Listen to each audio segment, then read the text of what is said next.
अगर मुझे इस मर्डर में पकड़ सको तो पकड़ कर दिखाओ।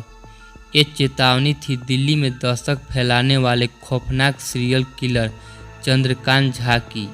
एक के बाद एक मर्डर करके वो पुलिस को चैलेंज करता था। वो इंसानों को काट कर पुलिस को धमकी देता था। वो पुलिस तक पहुंचता था, सिर कटी लाशों का तोहफा देता, लेकिन पुलिस उसका कुछ नहीं बिगाड़ पा रही थी। तो आयु लाइन क्राइम स्टोरी में आपका स्वागत है। अगर आप इस चैनल पर पहली बार आए हैं तो चैनल को सब्सक्राइब जरूर कीजिएगा। और आज हम बात करेंगे सीरियल किलर चंद्रकांत झा की। तो अक्टूबर की एक सुबह दिल्ली में मौत का एक ऐसा खेल शुरू हुआ जो लंबे समय तक नहीं थमा। साल था 2006। अक्टूबर का महीना चल रहा था। फेस्टिवल सीजन नज़दीक था। दिल्ली पुलिस ने फेस्टिवल को लेकर सुरक्षा चाक चौबंद इंतजाम किए थे। दरअसल जब भी त्यौहार का मौसम आता है तो आम लोग अपने घर सजाने में जुट जाते हैं, लेकिन पुलिस को भी इस वक्त के लिए सुरक्षा व्यवस्था की खास तैयारी करनी पड़ती है। बाज़ारों में भीड़ भाड़ बढ़ जाती है और ऐसी भीड़ का फ़ायदा उठाते हैं अपराधी। 6 अक्टूबर का दिन था। दिल्ली पुलिस की तरफ से अब तक सब कुछ ठीक था, लेकिन उस दिन दिल्ली के हरिनगर थाने में एक फ़ोन आया। तिहाड़ी के गेट नंबर 3 जाओ, वहाँ एक तोहफा रखा है। पुलिस को जब एक कॉल मिली तो टीम तिहाड़ी के गेट नंबर 3 पर पहुंची। गेट के ठीक सामने एक टोकरी पड़ी हुई थी। पुलिस ने टोकरी के अंदर देखा तो चौंक गए। टोकरी में एक सिर कटी लाश पड़ी थी। लाश का सिर तो कटा ही था, साथ ही धड़ का निचला हिस्सा भी काट दिया गया। लाश के हाथ भी नहीं थे, सिर्फ बीच का हिस्सा टोकरी में सजाकर रखा गया था। पुलिस ने सावधानी से टोकरी को चेक किया तो लाश के साथ एक चिट्ठी भी मिली। इसी चिट्ठी में लिखा गया था, अब तक मैं नाजायज़ केस को झेलता रहा था, लेकिन अब मैंने सच में मर्डर किया है। तुम मुझे नहीं पकड़ पाओगे। मुझे केस खुलने का डर नहीं है। अगर मुझे पकड़ सको तो पकड़ कर दिखाओ। पुलिस को समझ नहीं आ रहा था कि ये कौन कर सकता है और क्यों इसने इतनी बेरहमी से कत्ल किया।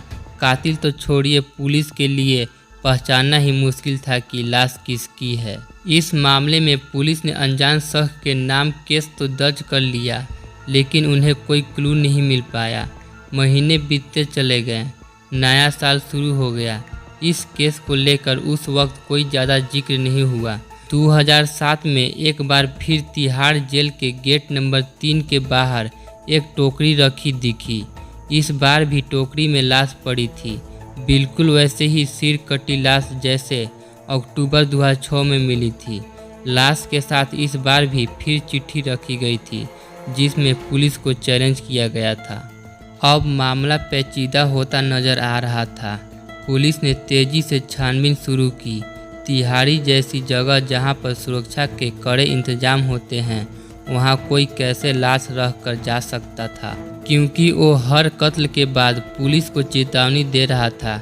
कई सवाल थे, लेकिन जवाब एक भी नहीं। पुलिस केस में उलझी पड़ी थी।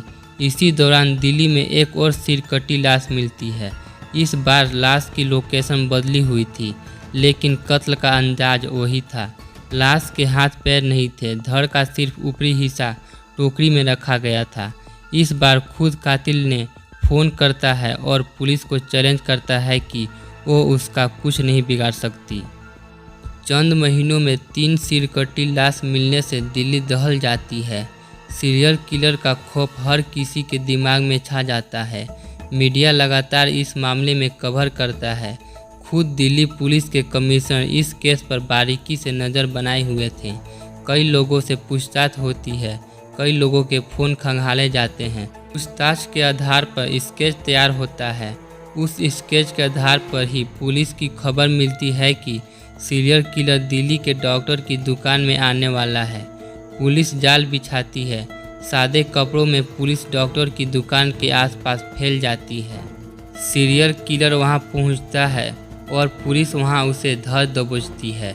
वो अपना गुनाह कबूल करता है और पुलिस को कहता है कि वो उन्हें सब कुछ सच सच बताएगा, लेकिन उसे मारे ना। टीवी अखबार हर तरफ सिर कटी लाश वाले इस सीरियल किलर की तस्वीर छपती है जिसका नाम था चंद्रकांत झा। कोई इसे दिल्ली का कसाई बताता है तो कोई हैवान। चंद्रकांत रहता तो दिल्ली में था, लेकिन ये बिहार के मधेपुरा का रहने वाला था। मधेपुरा के घोसई गांव में इसका परिवार रहता था और नौकरी की तलाश में ये दिल्ली आया था। कहा तो ये भी जा रहा था कि सीरियल किलर ने मधेपुरा में भी कई कत्ल किए थे। हालांकि उन कत्ल को लेकर कोई पुष्टि नहीं हो पाई थी। कत्ल करने का इसका तरीका भी बेहद अलग था। ये बिहार से आए गरीब लोगों को ही निशाना बनाता था। ये उन लोगों से जान पहचान करता था, दोस्ती बढ़ाता, यह तक कि उनकी मदद भी करता। कई बार तो ये उनको अपने कमरे तक भी ले आता और उसके बाद छोटी छोटी बातों में ये उनका कत्ल कर देता। कत्ल करने के बाद ये लाश के कई टुकड़े करता। लाश का सिर और हाथ पैर काटकर यमुना नदी में बहा देता है और आधे धड़ को पुलिस के लिए भेज देता। इसने बताया कि ये ऐसा इसलिए करता क्योंकि इसे दिल्ली पुलिस के एक कांस्टेबल बलबीर से नफरत थी। यहाँ यूँ कहें ये उससे इस कदर घृणा करता था कि इसने गुस्से और नफरत ने इसे कातिल बना दिया। सीरियल किलर चंद्रकांत झा ने बताया कि वो किसी जुर्म की तिहाड़ जेल में सज़ा काट रहा था। उस दौरान कांस्टेबल बलबीर ने उसके साथ बहुत बुरा व्यवहार किया, उसे नंगा किया, उसे भूखा रखा गया और अलग अलग तरह से टॉर्चर किया गया और इसी बात का बदला वो दिल्ली पुलिस से ले रहा था।